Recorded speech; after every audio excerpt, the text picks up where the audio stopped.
Maar julle, ek is hier saam met Leroux Skuman, redakteur van Kerkbode, en sy vriend Alex Clark, en Gedominee van Op die Berg gemeente by Ceres. Middag. Middag.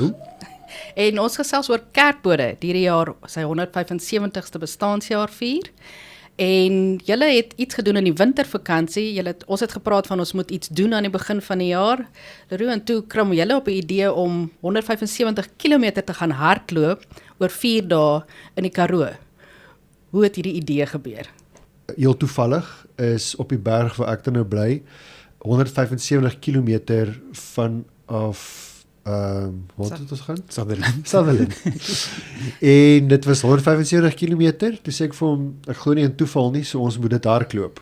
Die idee van afstand en terug in tyd hardloop, Leroux, dit het dadelik by jou geconnect? Die analogie is afstand en tyd. So ons begin in die hede, ons begin 2024 en ons hardloop terug na die jaar 1849 toe Kerkbode begin is.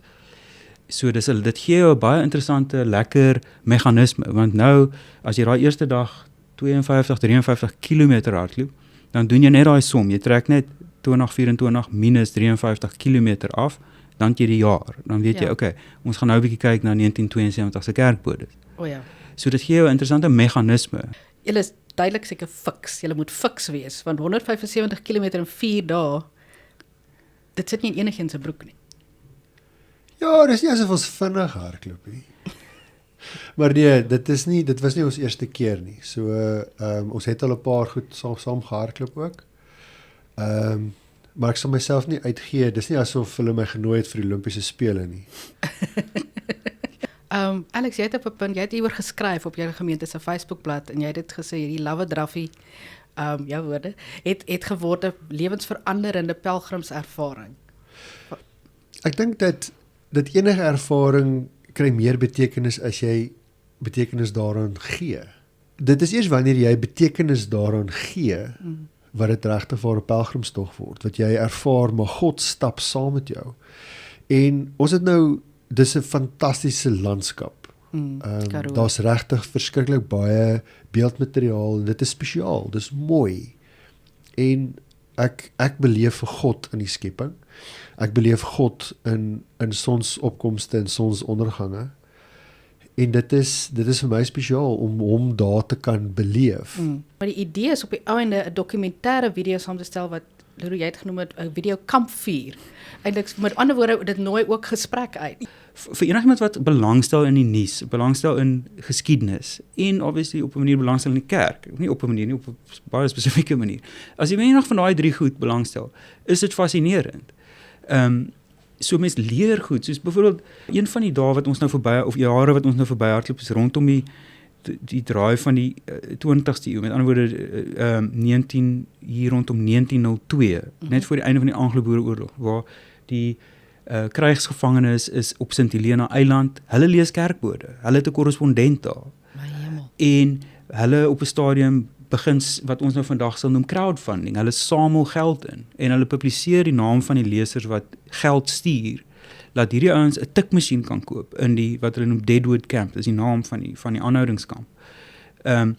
Nou daai is 'n baie interessante definisie van 'n koerant. Dit is gemeenskappe wat wederwysige belangstelling het met een of ander vorm van betroubare tegnologie tussen hulle. Dis vandag nog 'n definisie van 'n koerant. Jy weet, so of dit 'n app is en of dit mense is wat met briewe en tikmasjiene op 'n manier, die deel wat my interesseer daarvan is die platforming aspek.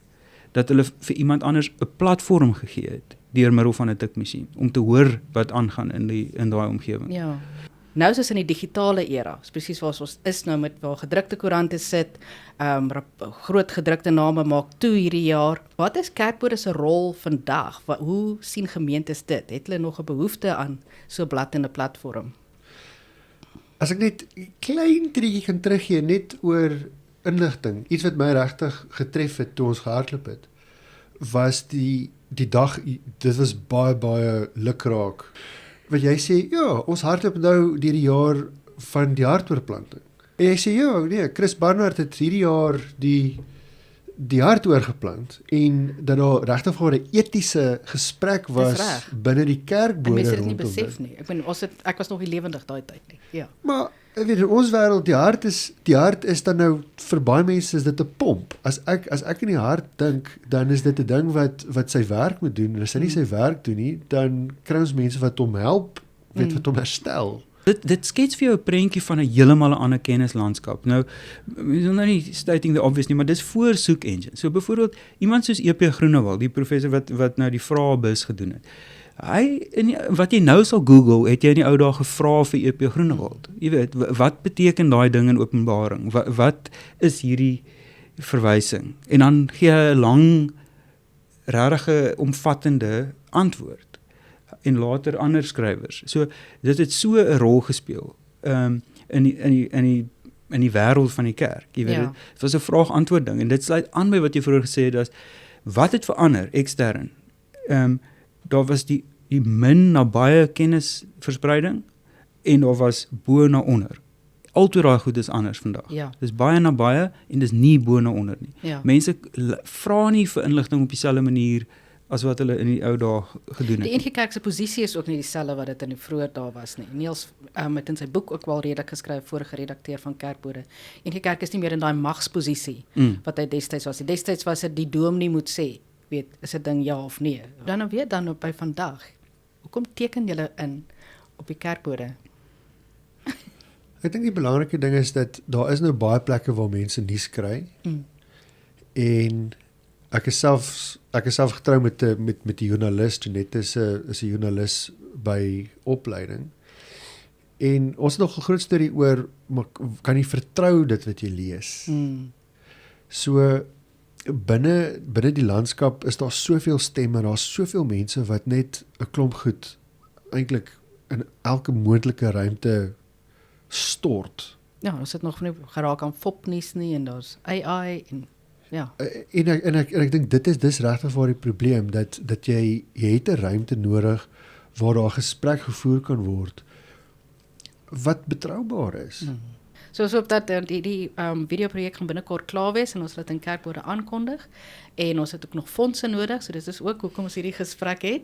Vir dat mense dit ondersteun in gemeentes, maar dat hulle dan ook die video's kyk, nie met die verwagting dat dit die finale antwoord bied oor wat is die pad vorentoe, maar meer dat dit gesprek oopmaak en dat mense sal wil hoor, trek in meer stemme om saam met ons te praat oor die pad vorentoe.